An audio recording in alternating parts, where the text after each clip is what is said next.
Hola amigos de Estado de Alarma, hoy estoy feliz porque, bueno, puedo presentaros a una de las personas con las que más ganas tenía de hablar, por afinidad, por sus formas, un escritor licenciado en Ciencias Políticas y autor de bastante prolífico, por cierto, ya de 3 libros, Los mitos setentistas, Cuando el relato es una farsa, El libro negro de la nueva izquierda y presidente de la Fundación Libre.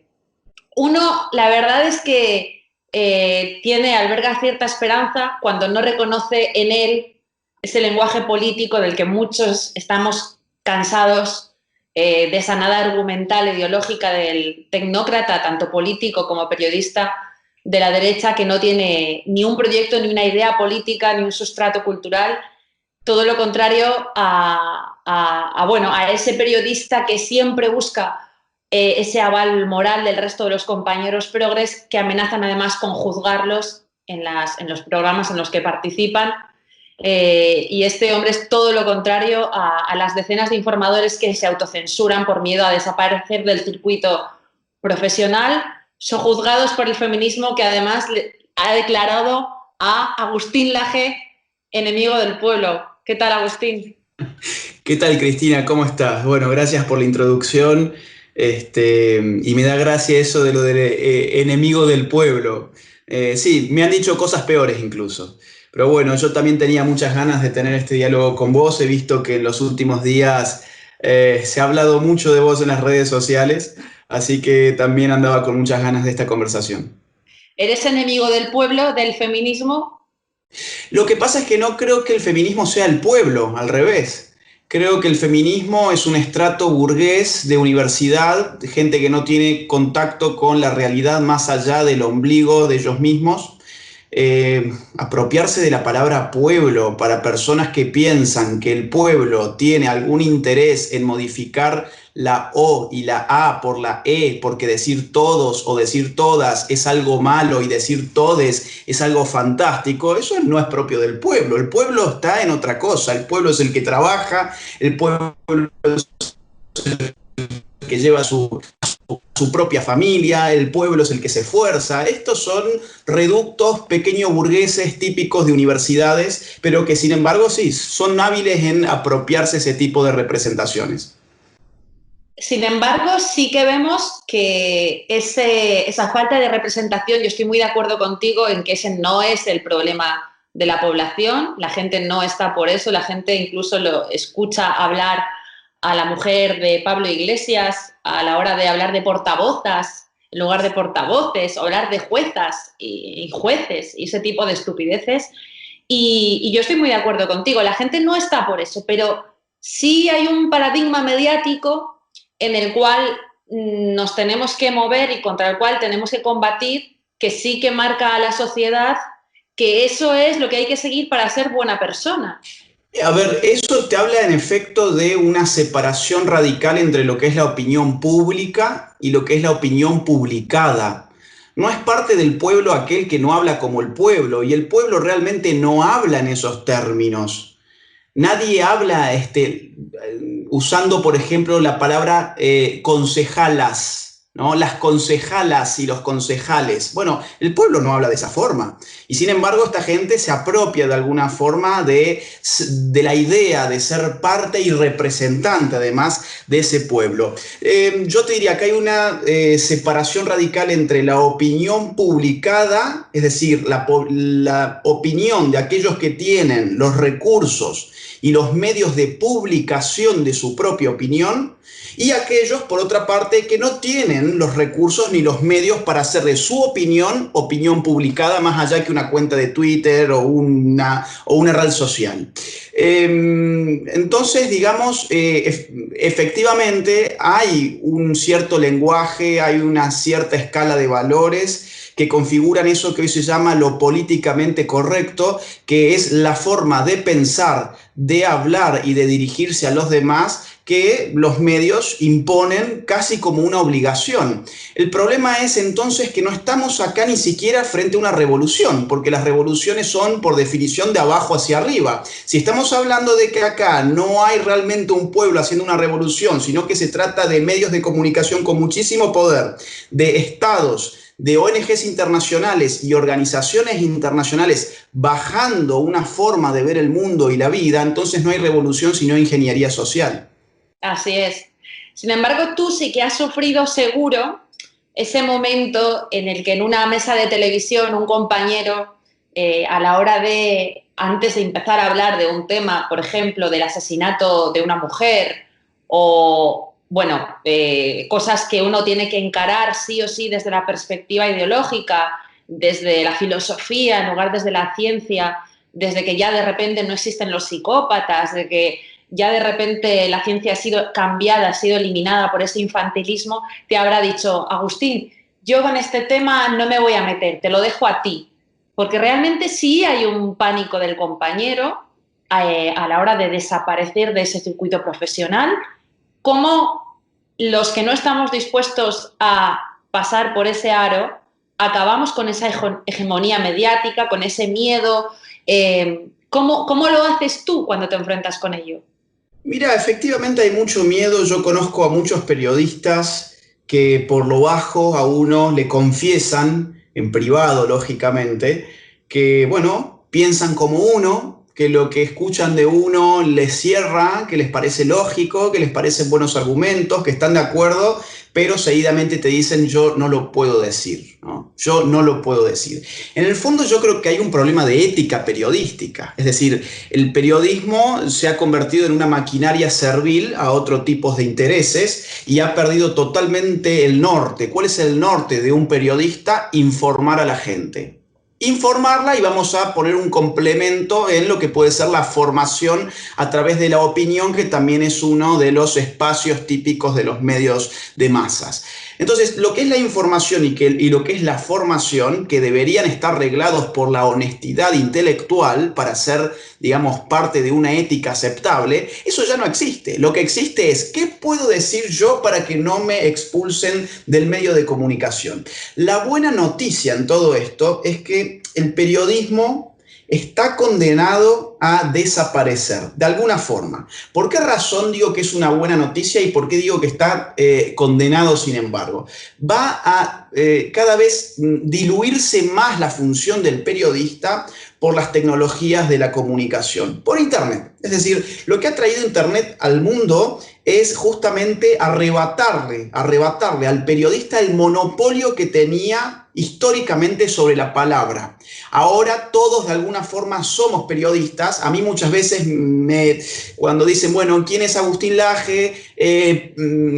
Periodista, me dicen. No, yo no estudié periodismo, pero la gente ahora, digamos, y eso es interesante, hay mucha confusión de qué es un periodista y qué no es un periodista. Parece ser que quien sale en un medio de comunicación, aunque sea simplemente por internet, es periodista. Y eso habla de la crisis, ¿no? Hay una crisis en lo que es el periodismo. Yo creo que el desafío de los periodistas, de los que hacen realmente periodismo como oficio, es entender que hay mucha gente queriendo escuchar otra cosa, hay mucha gente apagando la televisión y prendiendo YouTube, hay mucha gente que ha dejado de comprar los medios impresos, los diarios, las revistas, y van y leen blogs y siguen cuentas de Twitter y siguen cuentas de Instagram. El futuro de la información está ahí. Y la gente democráticamente está reclamando cada vez más opiniones sinceras, ¿no?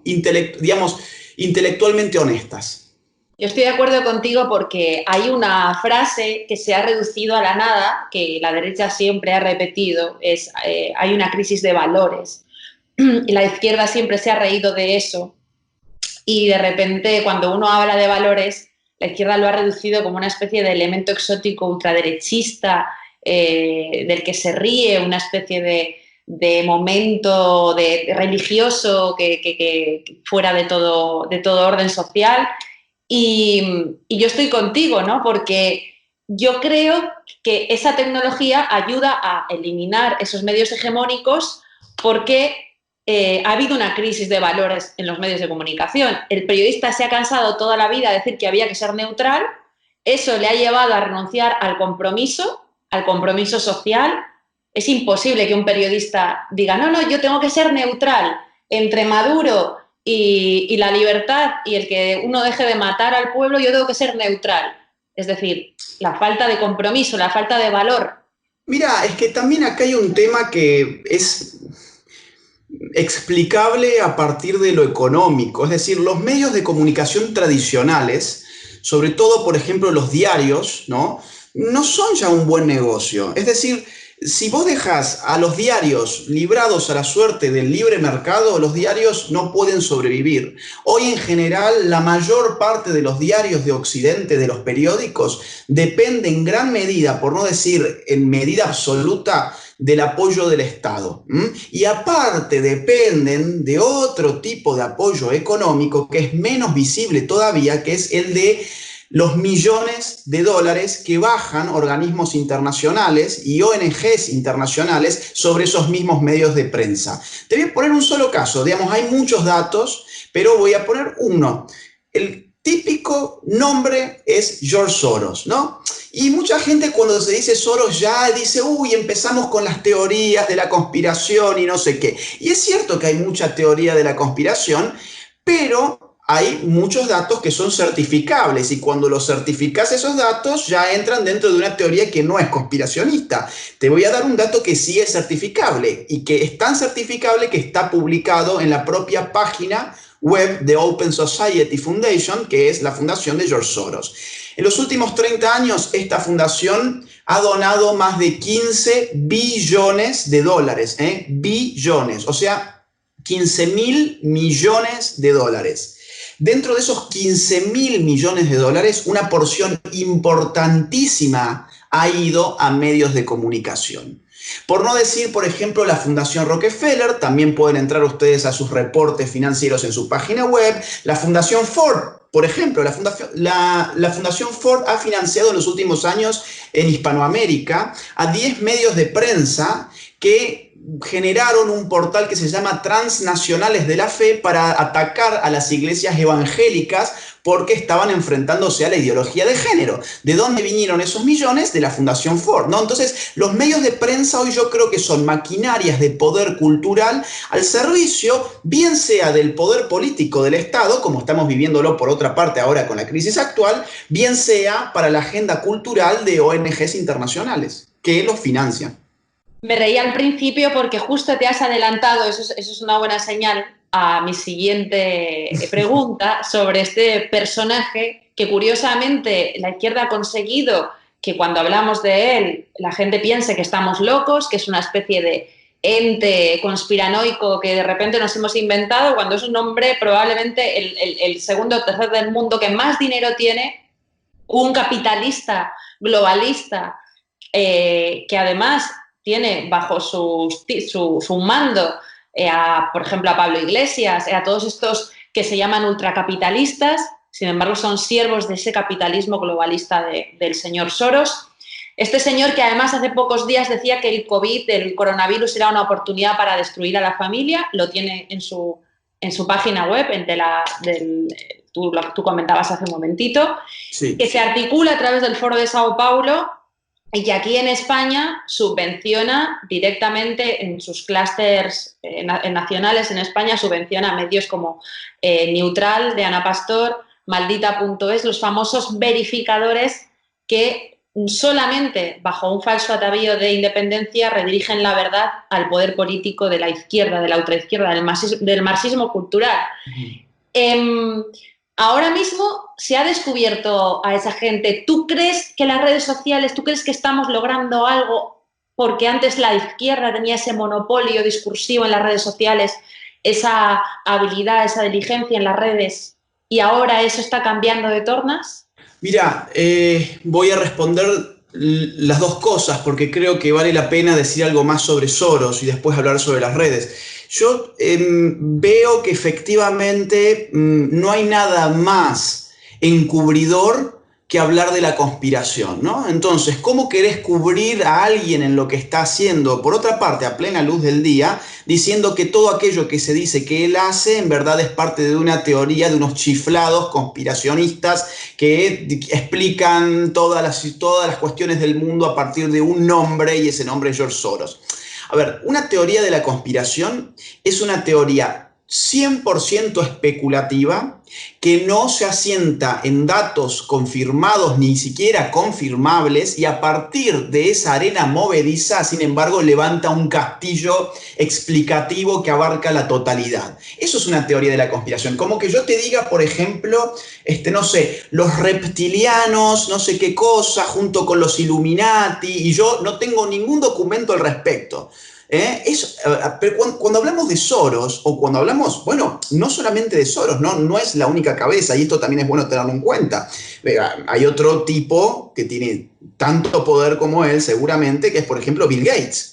Te pongo un caso confirmable, o sea, por eso te digo, acá hay que ir a los datos que están confirmados, documentados por ellos mismos, además. No es por un espía que se metió y sacó un archivo, no. Por ellos mismos, en sus propias páginas web, en sus propios reportes financieros. Por ejemplo, hace algunas semanas nos enteramos que Estados Unidos desfinancia a la OMS. ¿Cuánto ponía anualmente Estados Unidos en la OMS? 900 millones de dólares, ¿ok? ¿Sabés cuánto ponen estas ONGs? Soros, Gates, etcétera, etcétera. 3.000 millones de dólares por año. Bill Gates, solamente Bill Gates, pone 1.000 millones de dólares. Es decir, pone más un individuo con su ONG que el estado más poderoso del mundo, que es los Estados Unidos. Entonces ya te habla del poder que tiene esta gente sobre estos circuitos de poder internacional. Esto no son teorías de la conspiración por una razón muy sencilla, que es que estos datos son públicos, son oficiales, y encima están publicados en las propias páginas web de las fundaciones de las cuales estamos hablando. Entonces no hay mucho para darle vuelta a esto. Y sí cabría preguntarse y especular qué hay de lo que no está publicado, que por supuesto por debajo de la mesa habrá mucho más de lo que nosotros podemos hablar ahora. Ahora, ¿qué pasa con las redes sociales? Sí, yo creo que a mí me gusta el modelo de la guerrilla, ¿no? Yo estudié contraterrorismo en Estados Unidos, y el modelo de la guerrilla es un esquema de lucha muy típico de Hispanoamérica, la guerrilla, ¿no? El Che Guevara, ¿no? ¿Cuál es la lógica de la guerrilla? La lógica de la guerrilla es esta. Si yo tengo que enfrentarme a un enemigo muy superior a mí, lo que tengo que hacer es modificar el territorio, modificar las reglas, modificar la lógica del combate. David contra Goliat, ¿no? David contra Goliat modificó de alguna forma las reglas para vencer a Goliat. La guerrilla hace lo mismo, por eso, como se tiene que enfrentar contra un ejército armado profesional, mucho más cuantioso, mucho más entrenado, regularmente entrenado con el poder del Estado, la guerrilla se va al bosque, se va a la selva, se esconde, ataca por la noche, se liman las huellas dactilares para no dejar marcas, se cambian los nombres, todo este tipo de cosas que ya lo conocemos. Digo, nosotros, la derecha, vamos a ponerlo así, la derecha, ¿no está dando una guerra de guerrilla cibernética? ¿No? ¿Y por qué está dando una guerra de guerrilla cibernética? Porque efectivamente nos estamos enfrentando a una especie de Goliat. Nos estamos enfrentando a gente ultra financiada, gente que tiene el poder de los estados, gente que tiene el poder de los organismos internacionales, es decir, de los megaestados, y nosotros que tenemos nuestras cuentas de internet con las cuales estamos haciendo aparte malabares para que no nos las censuren, para que no nos bloqueen, para que no nos penalicen. Y la derecha en ese sentido ha aprendido a jugar mucho mejor el juego de la guerrilla digital que la izquierda. ¿Por qué? Porque la izquierda siempre tuvo acceso a otra lógica de combate, que era la de los grandes medios de comunicación, donde ellos hablaron siempre solos, donde ellos siempre dijeron todo lo que querían decir, donde ellos siempre se los aplaudió, se los casi yo te diría se los volvió santos laicos, estos tipos imbuidos de un aura moral especial, buenitos, santos, ¿no? Y nosotros, los malos, aprendimos a disparar desde Twitter, desde Instagram, desde Facebook y desde YouTube. Yo creo que por ahí pasa el tema. Sí, desde luego, porque me hace gracia escucharte. Yo reconozco esa diligencia que siempre ha tenido la izquierda en esta estrategia de la guerrilla.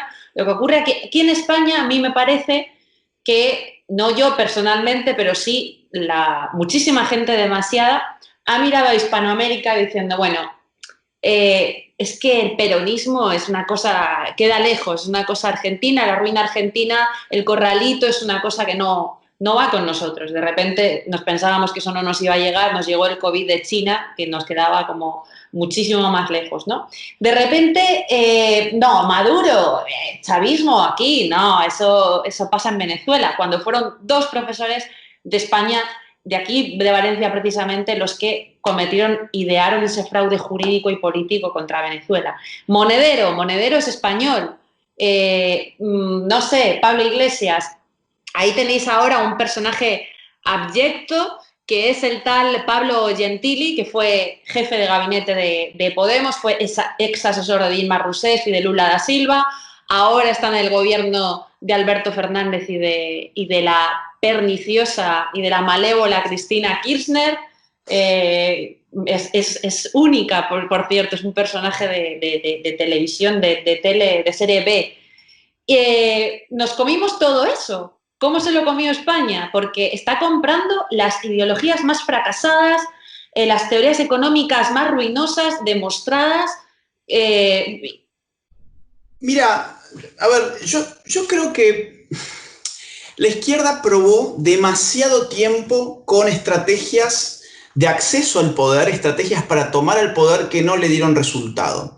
La típica estrategia de la izquierda para tomar el poder siempre fue la revolución, porque Marx era un revolucionario, legó toda una teoría de la revolución que continuó Lenin, y todo el siglo XX de la izquierda, por lo menos hasta el 68, pero digamos, lo más jugoso de ese siglo para la izquierda se tradujo en intentos armados de tomar el poder.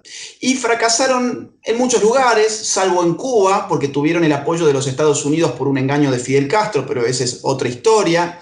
En Vietnam, digamos, bueno, obviamente la revolución rusa, la revolución de Mao Zedong, pero salvo casos aislados, digamos, en Occidente esa estrategia no tuvo éxito.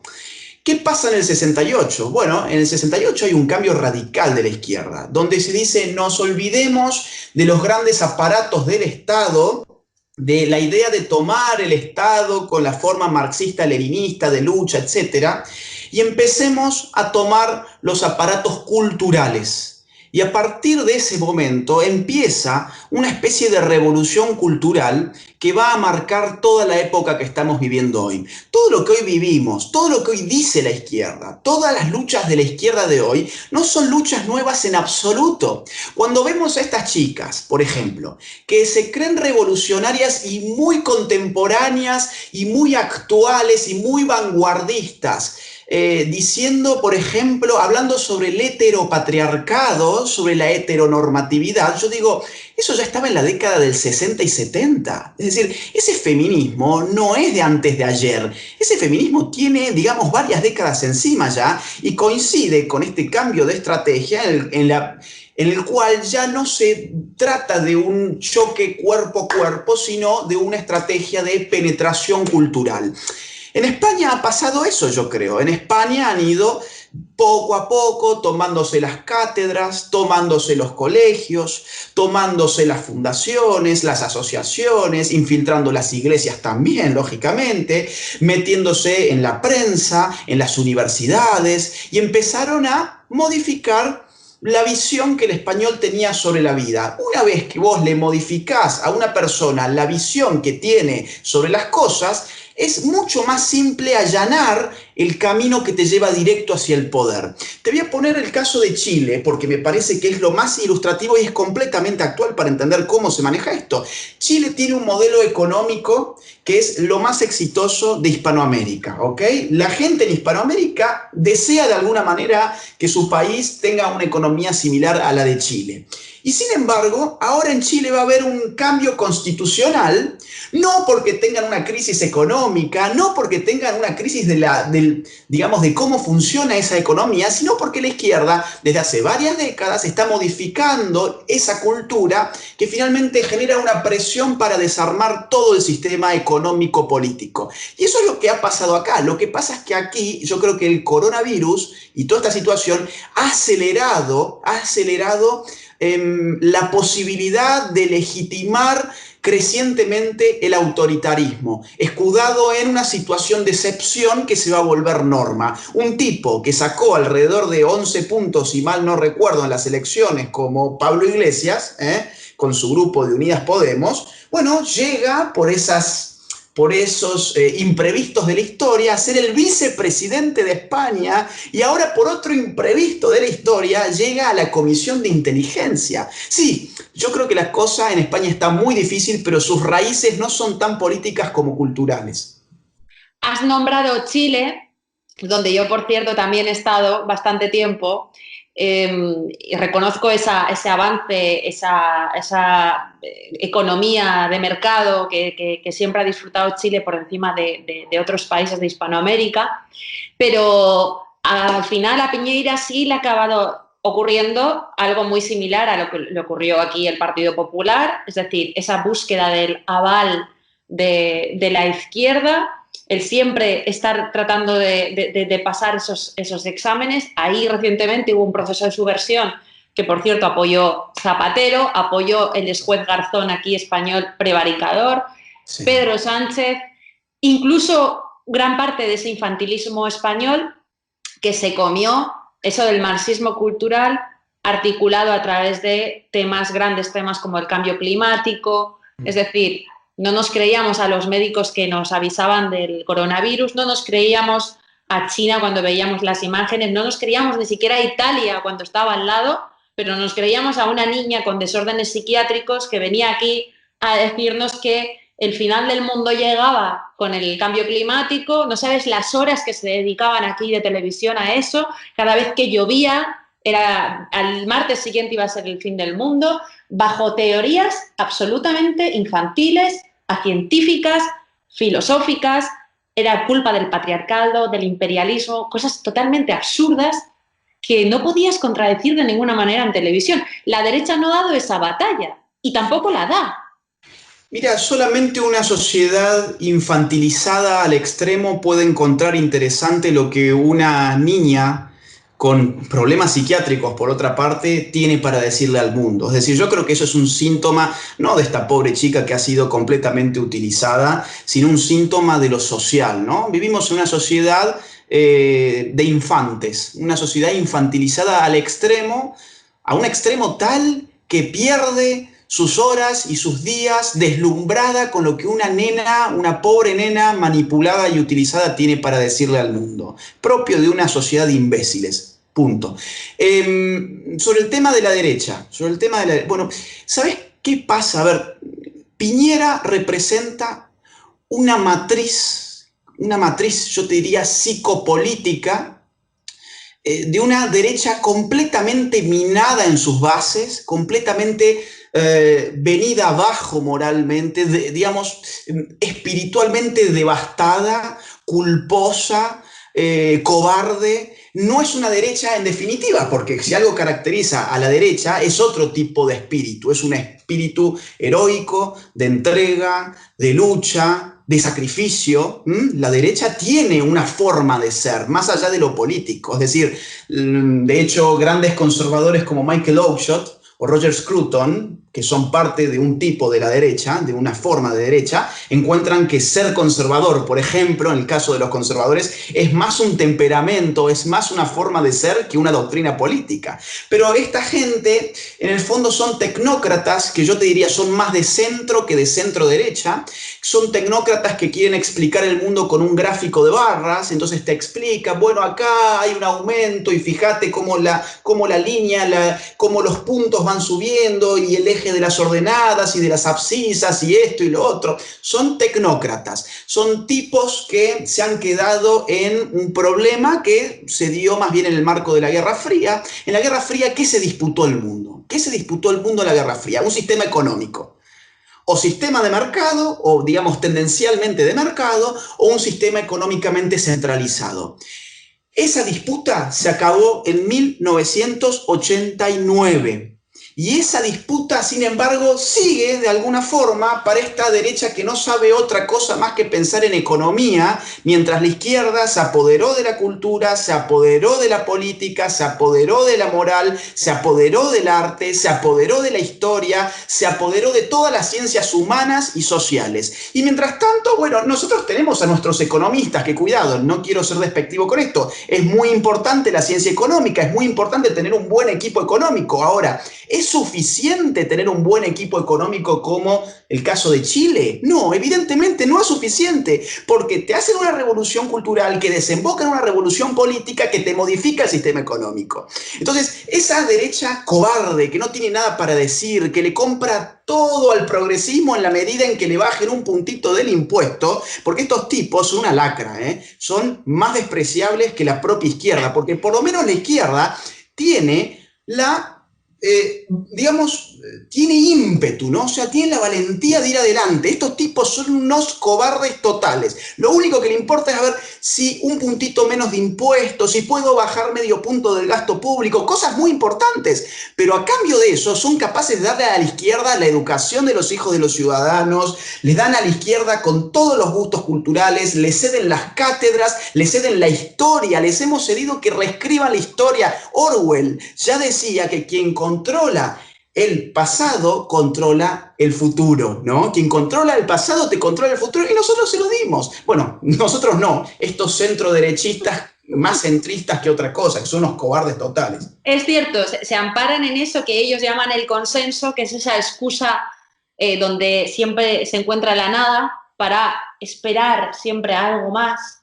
Ahora lo tenemos con Pedro Sánchez y con el PP, que siempre dicen, no, yo apoyo las medidas de confinamiento, está robando los test del coronavirus a las empresas privadas para los trabajadores. Eso ya ocurre aquí. Estás confiscando los test a los laboratorios privados para que las personas podamos compensar la negligencia y la mentira del gobierno y podamos ponernos a salvo y reconocer cuántos de nosotros hemos sufrido ya la enfermedad. Pero nada, no les pide nada a cambio, o sea, no hay un intercambio. Y en el fondo es eso que tú dices, cuando hablas con ellos te dicen, no podemos, ya sabemos que lo del feminismo es una ruina, pero no podemos atentar contra eso ahora porque vamos a perder las elecciones. Ese posicionamiento, no solo económico, sino ideológico, siempre asistencialista, convencido de que la gente, que puede ser cierto, ha sacrificado la libertad por la seguridad y se ha quedado sin las dos cosas, ¿no?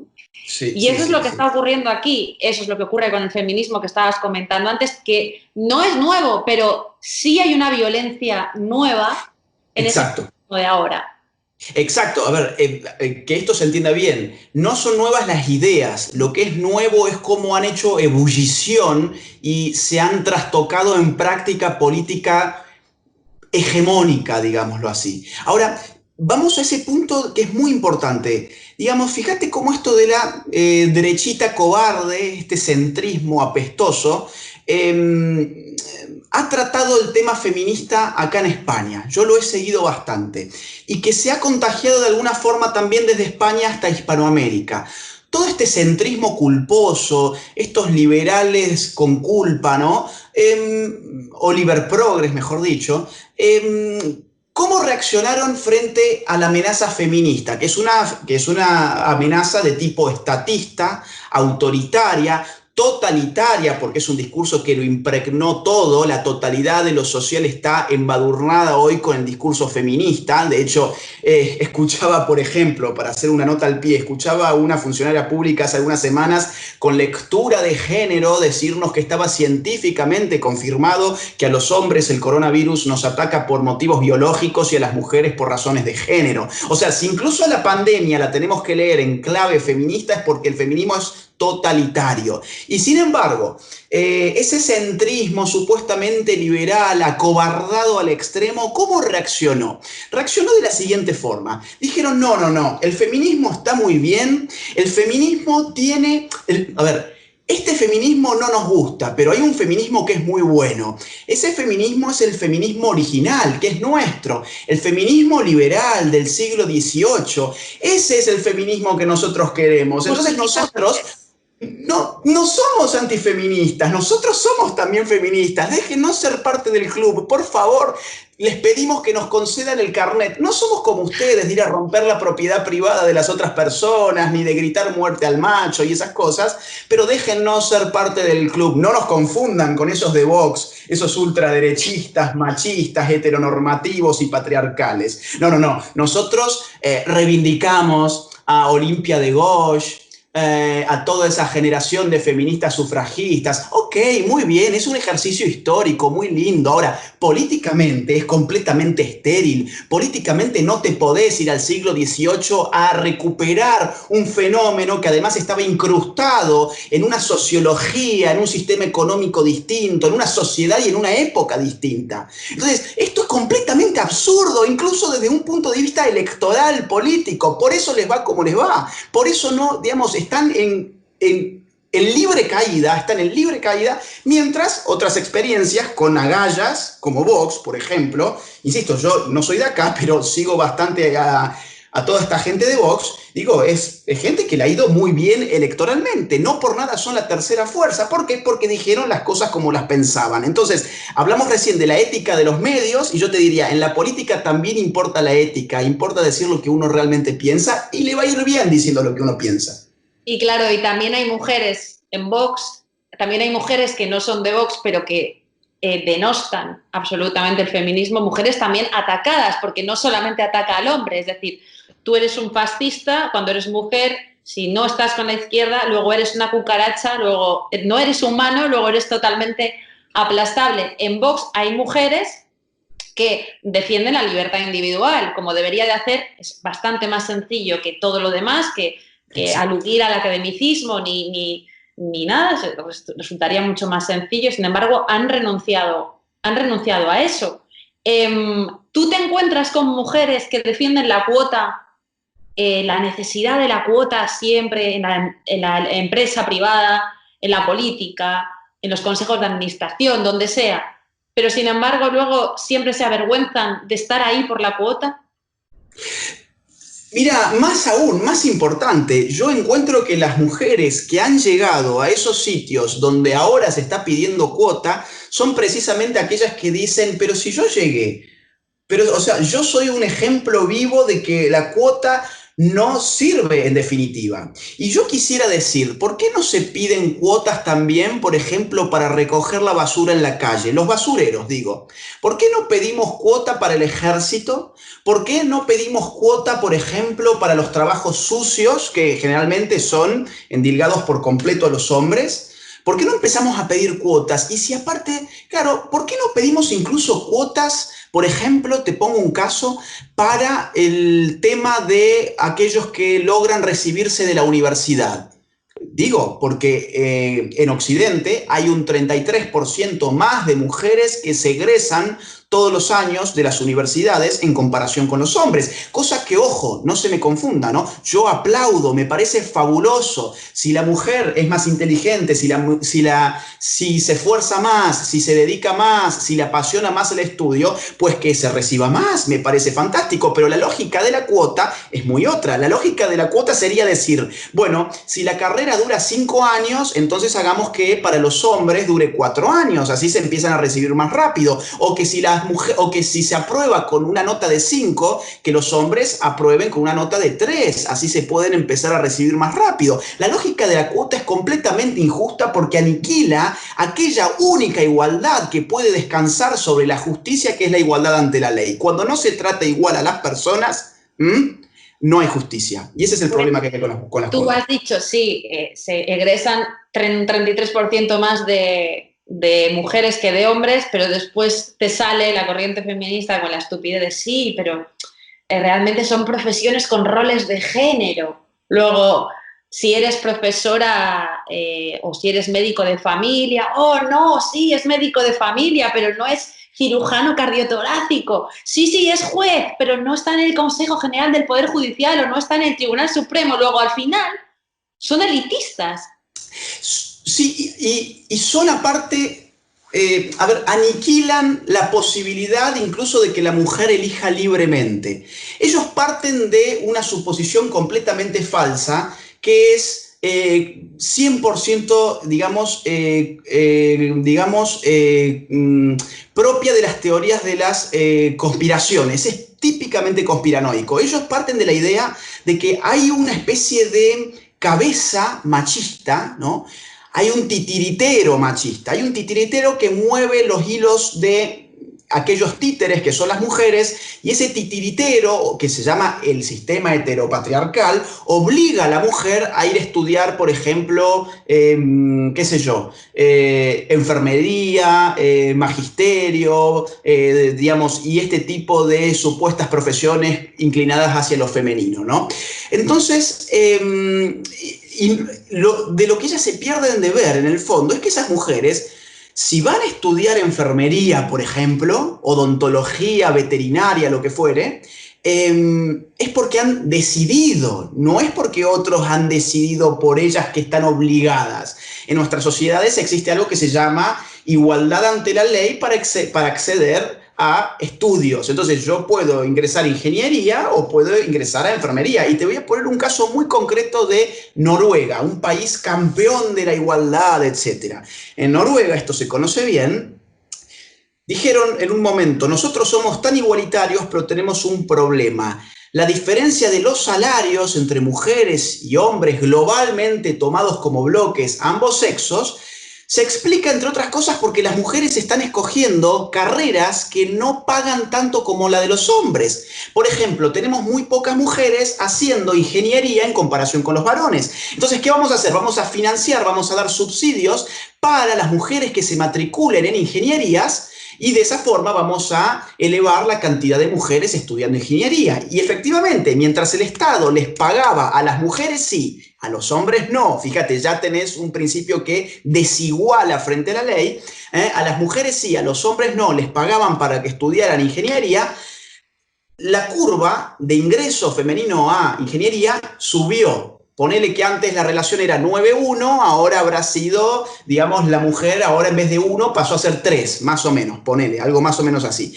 Pero ¿qué ocurrió? Después de algunos años, cuando los noruegos dijeron: listo, llegamos a la sociedad que queríamos, las mujeres se están inscribiendo en ingeniería, quitaron el subsidio y los números volvieron a lo que siempre habían sido. ¿Por qué? Porque en el fondo, la mujer estaba escogiendo eso libremente, y vos, dándole dinero para que escoja algo que de otra forma no lo hubiera escogido, no le estás haciendo más libre. Al contrario, probablemente le estás, digamos, arruinando la vida. Porque explícame, esa mujer que perdió 5 años, 6 años, 7 años estudiando ingeniería por un subsidio estatal, ¿cuán feliz puede ser después dedicando su vida a algo que realmente no le gusta ni hubiera elegido de otra manera?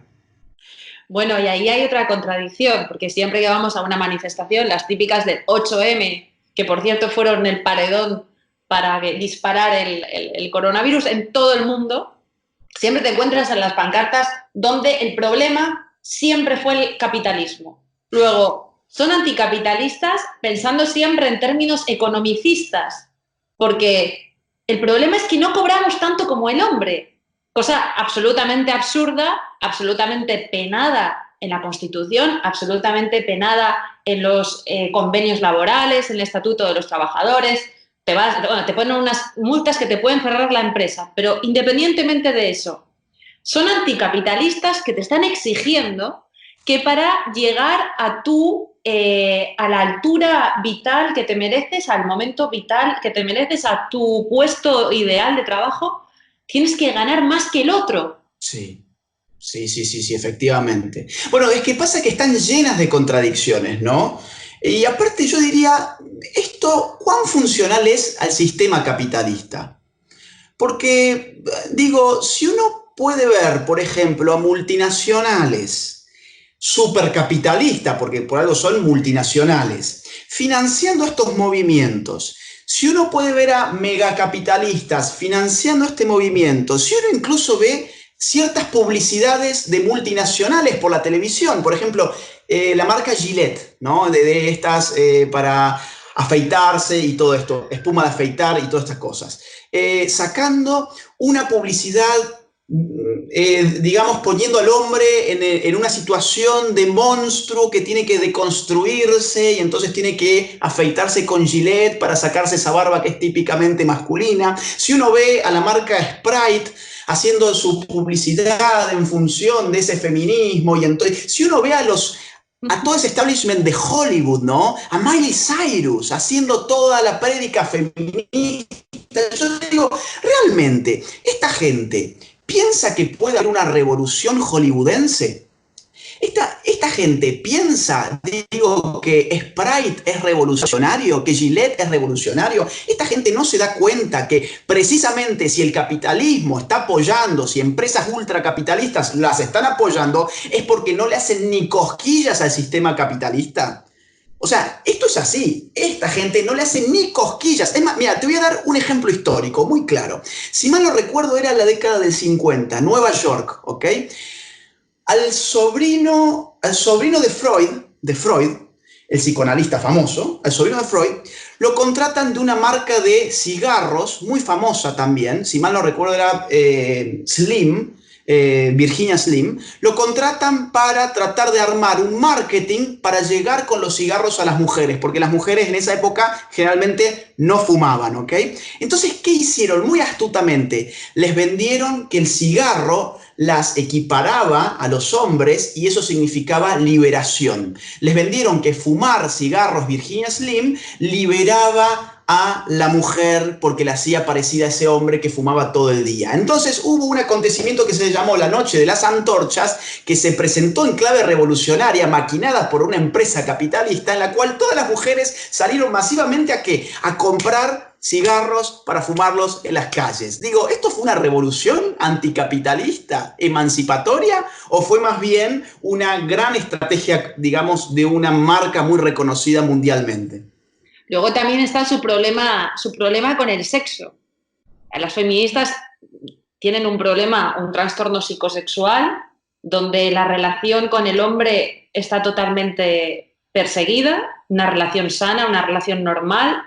Hay traumas y ellos intentan imponer un modelo que me parece muy bien para el que lo quiera seguir, pero sí hay una hegemonía sexual en la que para ser un ciudadano de primera tienes que ser homosexual o tienes que ser bisexual. Me parece muy bien para el que lo quiera, pero a mí no me gusta que me persigan o que me digan qué tengo que hacer, ¿no? Ahí hay no solamente un afán de ingeniería social, sino también ciertos trastornos de mujeres que después, y lo ves, son muy aficionadas a tener una inclinación sentimental por criminales. Aquí ocurre. Defienden a secuestradores, defienden a asesinos, defienden a terroristas, es decir, los elevan a la categoría de ciudadanos, se pelean contigo en un debate si sienten que les ofendes. ¡Qué contradictorio!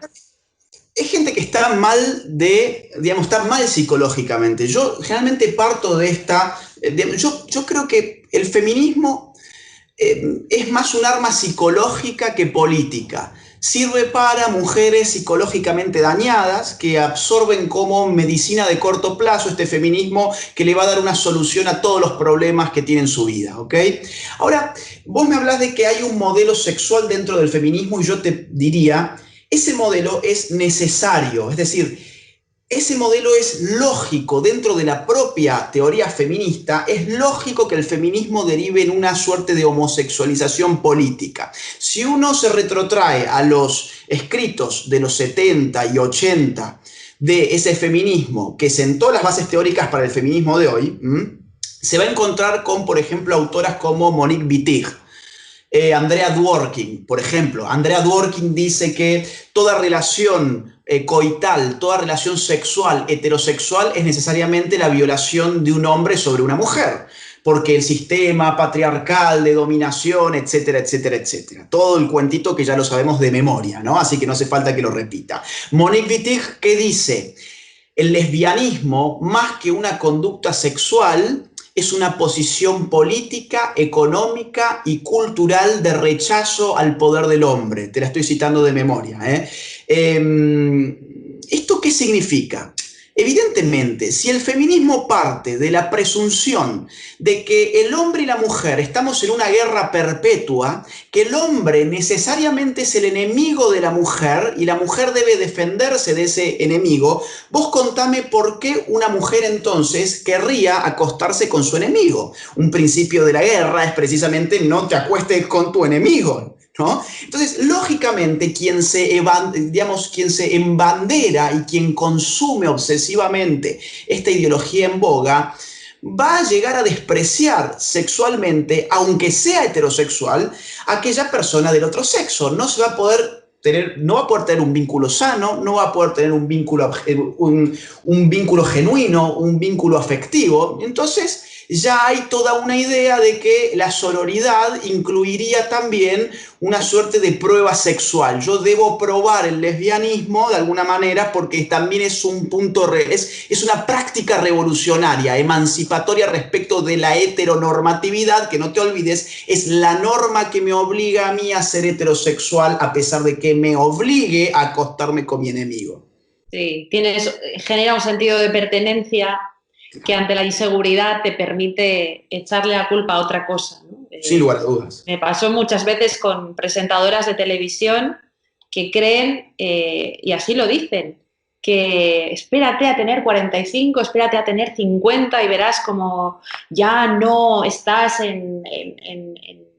presentando programas. Bueno, tienes 47, estás presentando un programa. Es la misma edad que le he hecho a la directora de este canal. No puede ser, ¿no? Pero es cierto, el miedo y el sentido de pertenencia que lo compensa. Agustín, yo me tiraría horas hablando contigo, pero llevamos ya casi una. Yo quiero acabar con una pregunta y con un diagnóstico que espero que sea positivo. A ver, vamos. ¿Qué perspectiva le das tú a esa derecha valiente, atrevida, ideológica, sincera? ¿Qué pronóstico le das en Occidente, pero sobre todo en España, por lo que tú conoces? Bueno, voy a empezar con lo macro, Occidente. Occidente, creo que las perspectivas están muy ancladas en el futuro de los Estados Unidos. La contradicción política actual se ha acelerado enormemente con la pandemia y la contradicción fundamental a la que yo me refiero es el globalismo contra el patriotismo. Donald Trump yo creo que es el líder de Occidente que hoy en día mayormente representa, que lidera a ese sector antiglobalista. Un gesto muy claro, ya lo hemos dicho hace un rato, fue haber quitado el dinero de la OMS, pero también podemos hablar de un montón de otros gestos, atacar la IPPF, la Planned Parenthood, etcétera, etcétera, etcétera. Esa contradicción con la pandemia se va a acelerar. Ahora no hay tiempo, si querés en otra llamada, en otro momento podemos hablar de esto también porque es interesante, pero se va a acelerar la contradicción entre el patriotismo, el globalismo. La derecha lógicamente es antiglobalista y estamos en función de qué pase con la reelección o no de Donald Trump. Personalmente creo que tiene muchas probabilidades. Antes yo hubiese dicho tiene certeza plena de ganar antes de la crisis, pero ahora con la crisis ha perdido su bandera más importante, que era la reactivación económica, el pleno empleo, los índices económicos tan buenos en un país para el cual es la economía estúpido, es casi el lema de la ciencia política antes que cualquier otro, ¿no?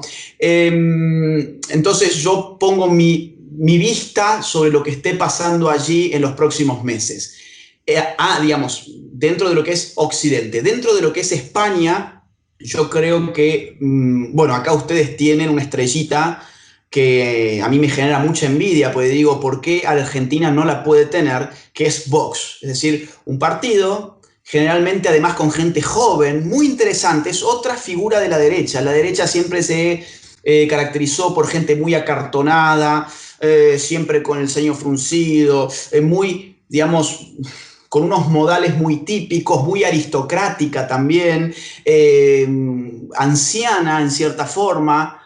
Bueno, ahora hay un nuevo modelo que se ve muy bien para mí en Vox y que además es el modelo del éxito de la incorrección política que le ha rendido tantos frutos como hacerlo en muy poco tiempo, en muy pocos años de militancia, desde lo más bajo, desde estar parado sobre una tarimita como hacía Santiago Abascal, a llenar estadios, ¿no?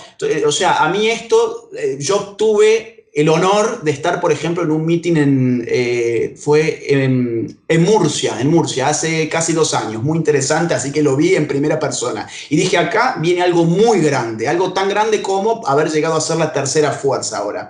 Yo creo que este gobierno está haciendo tan mal las cosas, se va a volver tan autoritario también, que la única esperanza va a estar en alguien que tenga las bolas para poder enfrentar a los tiranos. Y yo creo que Vox ha mostrado sobradamente que si hay algo que no le falta, es precisamente bolas. Así que yo creo que las perspectivas para la derecha, para la nueva derecha, creo que tenemos que empezarla a llamar así, nueva derecha. Hay una nueva derecha en España y en el mundo, y en España se ve en Vox, creo yo, son buenas. Hay que seguir apoyando, no solamente al partido, digo, o sea, yo no soy ni afiliado, ni militante, ni nada por el estilo, aclaro por las dudas, simplemente un simpatizante extranjero de afuera, nada más. Digo, hay que seguir apoyando a aquellos que tienen, vuelvo a la misma metáfora, las bolas para enfrentarse al poder más descarnado de todos, más autoritario de todos, que es el poder de estos zurdos malditos que hoy gobiernan este país. Y como no hay poder político con bolas sin una sinceridad o un medio de comunicación o un tímido canal con bolas también como el nuestro, y como tú también, como las tuyas, pues esperamos volver a verte muy pronto para comentar todo lo que se viene a nivel económico y a nivel social, que es mucho y además mucho más de lo que pensábamos, agravado por esta crisis en la que, a pesar de todas las desgracias, veamos que haya una oportunidad de poder acabar con esta gente totalitaria y liberticida, ¿no? Cuenten conmigo. Muchísimas gracias, Cristina, por el diálogo y por tu amabilidad. Gracias. Muchísimas gracias, Agustín.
Como mucho, más allá de algún caso. Le diría que les va la vida. Tenemos un incremento de casos muy significativo. Cada decisión minuto a minuto está siendo la adecuada. No lo puedo explicar. Pueden sentirse protegidos. Esta es la situación que tenemos en la UCI. No conozco el detalle concreto del fármaco. Por referirme a lo que estaba contando. Se tratan de test fiables, homologados. Ya no tiene punto de retorno. La obligación del gobierno es gobernar, y gobernar significa decidir. No dormiría por la noche, junto con el 95% de los ciudadanos de este país, que tampoco se sentirían tranquilos. Dame los telediarios, uno de los 2 telediarios al día.